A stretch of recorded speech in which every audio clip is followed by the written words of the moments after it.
ഞാൻ അക്ഷയവി ഫ്രം അക്ഷാവ്. ചേട്ടാ, ഇപ്പോൾ ഏത് ക്ഷേത്രത്തിലെ പറയെഴുന്നള്ളത്താണ് കടന്നു വരുന്നത്? സർവാഭീഷ്ടപ്രദായിനിയും സർവമംഗളയുമായ തട്ടയിൽ ഉരുപ്പുറത്തു ഭഗവതി ക്ഷേത്രത്തിലെ 7 കരകളിൽ നിന്നുള്ള എഴുന്നള്ളത്താണ് ഇപ്പോൾ നടന്നുകൊണ്ടിരിക്കുന്നത്. മറ്റ്6 കരകളിലും എഴുന്നള്ളത്ത് വളരെ ഭംഗിയായി, അലങ്കാരമായി, ആഘോഷമായി, ഉജ്ജ്വലമായി നടന്നു കഴിഞ്ഞതിന് ശേഷം അതിന്റെ സമാപന ചടങ്ങായ ഗുരുസിയാണ് ഇപ്പോൾ നമ്മളുടെ ഈ ഭാഗത്ത് നടക്കാൻ പോകുന്നത്. ഈ ഒരുപ്പുറത്ത് ഭഗവതി ക്ഷേത്രത്തിനെ പറ്റി 2 വാക്കുകൾ സംസാരിക്കാം. പാരമ്പര്യം ഉണ്ടെന്നുള്ളതാണ് അറിയപ്പെടുന്നത്. 7 കരക്കാർ അണിയിച്ചൊരുക്കുന്ന അതിഗംഭീരമായ കേരളത്തിലെ തന്നെ 2ാമത്തെ ഏറ്റവും പരമപ്രധാനമായ കെട്ടുരുപ്പിഴ നടക്കുന്ന ഒരു ക്ഷേത്രമാണ് തട്ടയിൽ ഉരുപ്പുറത്ത് ഭഗവതി ക്ഷേത്രം. ഭക്തര് എന്ന് പറഞ്ഞു കഴിഞ്ഞാൽ ദേവിക്ക് വേണ്ടി ജീവാർപ്പണം ചെയ്യാൻ പോലും താല്പര്യമുള്ള, അല്ലെങ്കിൽ അത്ര ഭക്തി നിർഭരമായ രീതിയിലാണ് ഈ ഉത്സവങ്ങൾ നടക്കുന്നത്. ഉത്സവത്തിന്റെ പരിസമാപ്തി മീനത്തിലെ ഭരണിയാണ് വളരെ പ്രധാനമായിട്ടും ഉത്സവം നടക്കുന്ന ദിവസം. ഭരണി, കാർത്തിക, തിരുവാതിര 3 ദിവസമാണ്. ഈ മധ്യ തിരുവിതാംകൂറില്, പ്രത്യേകിച്ച് കേരളത്തിൽ തന്നെ ഗരുഡൻ തൂക്കം നടക്കുന്ന ഏറ്റവും പ്രധാനപ്പെട്ട ക്ഷേത്രങ്ങളിൽ ഒരു ക്ഷേത്രമാണിത്. എൻ്റെ അറിവിൽ ഗരുഡൻ തൂക്കം മറ്റെവിടെയെങ്കിലും നടക്കുന്നുണ്ടോ എന്ന് പോലും സംശയമുണ്ട്. അത്രമാത്രം ഗംഭീരമായിട്ടാണ് തട്ടയിലെ 7 കരക്കാരും തട്ടയിൽ ഉരുപ്പുറത്തു ഭഗവതിയെ ആരാധിച്ച് ഭക്തി നിർഭരമായി കൊണ്ടുപോകുന്ന ഒരു കാലഘട്ടം. തട്ടയിൽ ഉരുപ്പുറത്ത് ഭഗവതി ക്ഷേത്രവും ഏഴംകുളത്ത് ഭഗവതി ക്ഷേത്രവും തമ്മിൽ അഭേദ്യമായ ബന്ധമുണ്ട്. തട്ടയിൽ ഉരുപ്പുറത്ത് ഭഗവതിയുടെ ജ്യേഷ്ഠത്തിയാണ് ഏഴംകുളത്ത് ഭഗവതി എന്ന് സങ്കല്പം. അപ്പോൾ ഏഴംകുളത്തെ ഉത്സവത്തോടനുബന്ധിച്ച് തട്ടയിൽ ഉരുപ്പുറത്ത് ഭഗവതി ഏഴംകുളത്ത് ജ്യേഷ്ഠത്തെ കാണാൻ പോകുമെന്നും അവിടെ വളരെ ആരാധ്യപരമായ സ്വീകരണങ്ങളെല്ലാം നടത്തി അമ്മയെ സ്വീകരിക്കുകയും ചെയ്യും. അതുപോലെ തന്നെ മീനത്തിലെ ഭരണി ദിവസം ഏഴംകുളത്തമ്മ തട്ടയിൽ ഭഗവതി ക്ഷേത്രത്തിൽ അനിയത്തിയെ കാണാൻ വരികയും വളരെ പ്രൗഢഗംഭീരമായ ഉജ്ജ്വലമായ സ്വീകരണം നൽകി ദേവിയെ തട്ടയിൽ ഉരുപ്പുറത്ത് ക്ഷേത്രത്തിലേക്ക് ആനയിക്കുകയും ചെയ്യുന്നതാണ്. അത് കാലാകാലങ്ങളായി നടന്നു വരുന്ന ഒരു ആചാരം. കുരിശി നടത്തുന്നതൊക്കെ പറഞ്ഞ് കേട്ടിട്ടുണ്ട്. ഓക്കെ, ഇതിനെപ്പറ്റി ഒന്ന് വിവരിക്കാം. ഗുരുസിക്ക് ശേഷം 7 കരക്കാരും ദേവസ്വം ഭരണസമിതി അംഗങ്ങളും പ്രസിഡന്റും സെക്രട്ടറിയും നാട്ടുകാരും ചേർന്ന് വളരെ ആലങ്കാരികമായി ദീപങ്ങളുടെയും ചൂട്ടുകറ്റയൊക്കെ കത്തിച്ച് ദേവിയെ ആഘോഷപരമായി ക്ഷേത്രത്തിൽ കൊണ്ട് വിട്ട് സാഷ്ടാംഗം പ്രണമിച്ച് തട്ടയിലെ ഭക്തജനങ്ങൾ തിരിച്ചു പോകുന്ന ഒരു പ്രക്രിയയാണ് ഗുരുസിക്ക് ശേഷം നടക്കുന്നത്. അതോടുകൂടി ഈ വർഷത്തെ എഴുന്നള്ളത്തിന്റെ എല്ലാ ചടങ്ങുകളും അവസാനിക്കും. ശേഷമുള്ള ചടങ്ങുകളൊക്കെ 7 കരകളാണുള്ളത്. ആ 7 കരകളിലെയും എഴുന്നള്ളത്ത് കഴിഞ്ഞതിന് ശേഷം ദേവിയുടെ കൂടെ വരുന്ന ചില ഭൂതപ്രേത ആളുകളെല്ലാം അങ്ങനെ ഒരു വിശ്വാസം ഉണ്ട്.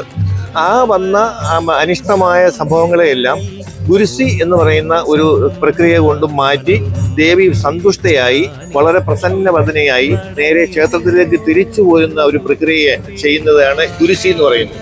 അത് പരമ്പരാഗതമായ ചില രീതികൾ ക്ഷേത്രത്തിലെ മേൽശാന്തി വന്ന് ചെയ്ത് എടുത്തു പോകുന്നതാണ് പാരമ്പര്യമായി നടന്നു വരുന്ന ഒരു കർമ്മം. ഈ ചാനൽ കാണുന്ന ബഹുമാന്യരായ ഭക്തജനങ്ങൾക്കും തട്ടയിൽ ഉരുപ്പുറത്ത് ഭഗവതിയുടെ നാമധേയത്തിൽ എല്ലാ സർവ്വ ഐശ്വര്യങ്ങളും ഉണ്ടാകട്ടെ എന്ന് ദേവിയുടെ നാമധേയത്തിൽ പ്രാർത്ഥിക്കുകയാണ്.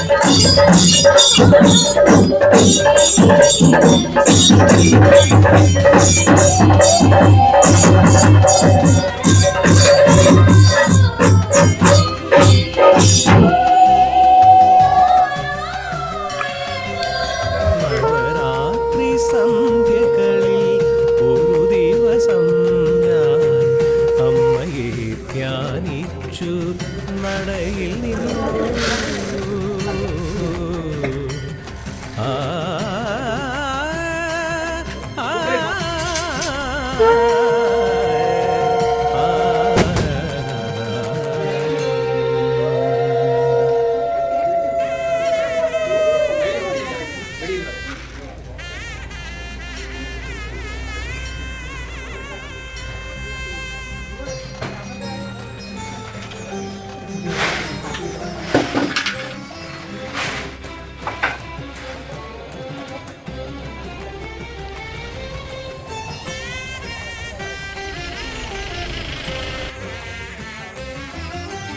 നവരാത്രി സന്ധ്യകളിൽ ഒരു ദിവസം അമ്മയെ ധ്യാനിച്ചു നടയിൽ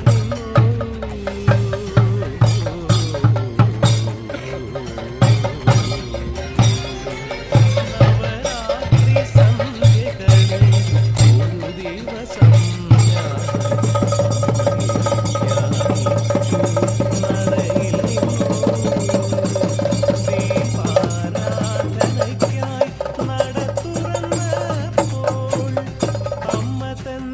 ദർശനം സുഹൃതമായി എൻ ആത്മാവിലാനന്ദ നിർവൃതിയായി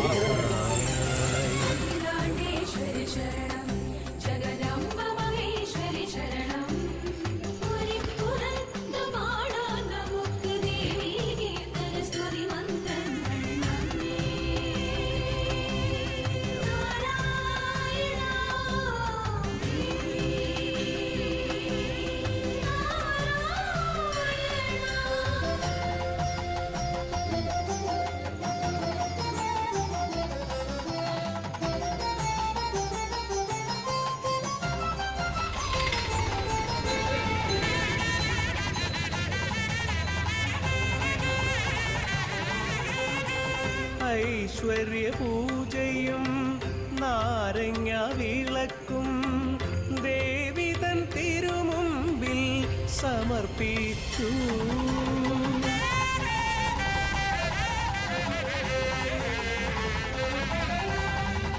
ഐശ്വര്യ പൂജയും നാരങ്ങ വിളക്കും ദേവിതൻ തിരുമുമ്പിൽ സമർപ്പിച്ചു നിൽക്കുന്നു ഞാനിതാ പ്രസാദത്തിനായി.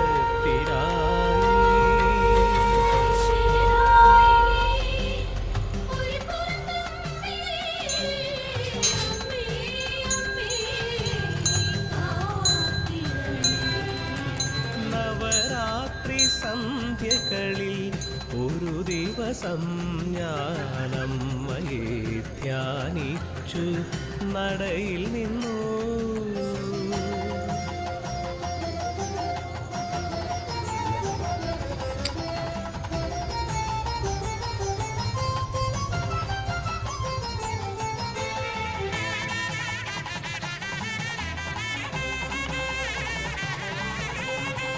നവരാത്രി മണ്ഡപത്തിൽ സംഗീത സന്ധ്യകളിൽ നാദസ്വരൂപിണി നീ വിളയാടുമ്പോൾ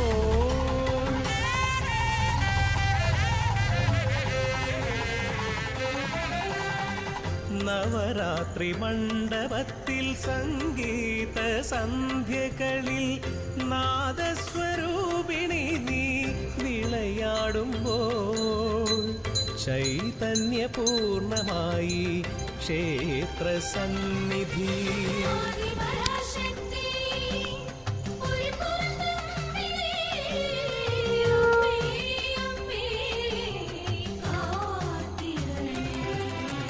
നവരാത്രി സന്ധ്യകളിൽ ഒരു ദിവസം ഞാനമ്മയെ ധ്യാനിച്ചു നടയിൽ നിന്നു.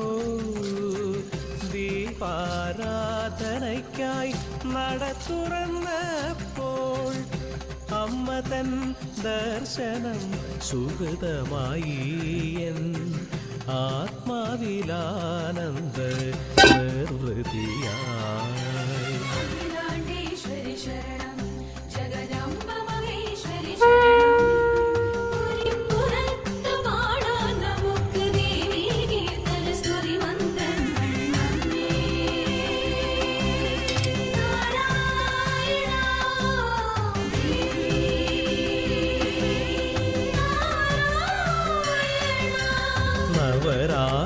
സന്ധ്യകളിൽ ഒരു ദിവസം ഞാൻ അമ്മയെ ധ്യാനിച്ചു നടയിൽ നിന്നു.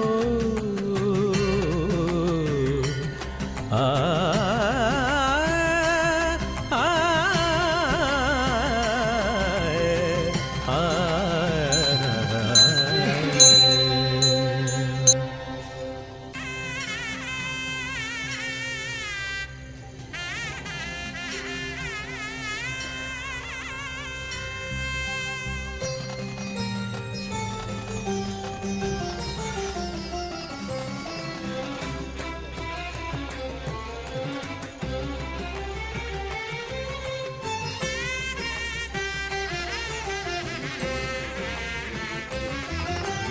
നവരാത്രി സന്ധ്യകളിൽ ഒരു ദിവസം ഞാൻ അമ്മയെ ധ്യാനിച്ചു നടയിൽ നിന്നു.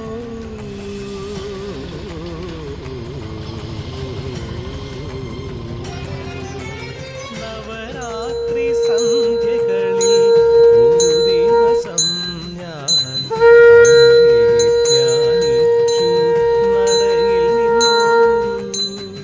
ദീപാരാധനയ്ക്കായി നട തുറന്നപ്പോൾ അമ്മ തൻ ദർശനം സുഹൃതമായി. എൻ ആത്മാവിലാനന്ദ നിർവൃതിയായി. അഖിലാണ്ടേശ്വരി ശരണം ജഗദംബ മഹേശ്വരി ശരണം പുരിപ്പുറത്ത് പാടാൻ നമുക്ക് ദേവീ കീർത്തന സ്തുതി മന്ത്രങ്ങൾ നന്ദി. നാരായണ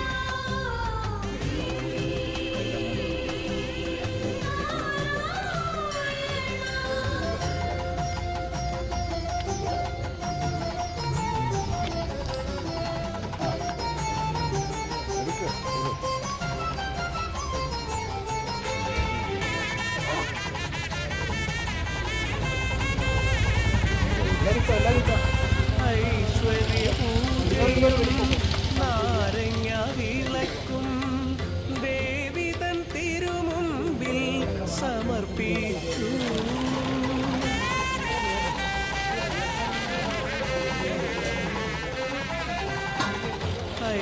ഐശ്വര്യപൂജയും നാരങ്ങ വിളക്കും ദേവി തൻ തിരുമുമ്പിൽ സമർപ്പിച്ചു നിൽക്കുന്നു. ഞാനിതാ പ്രസാദത്തിനായി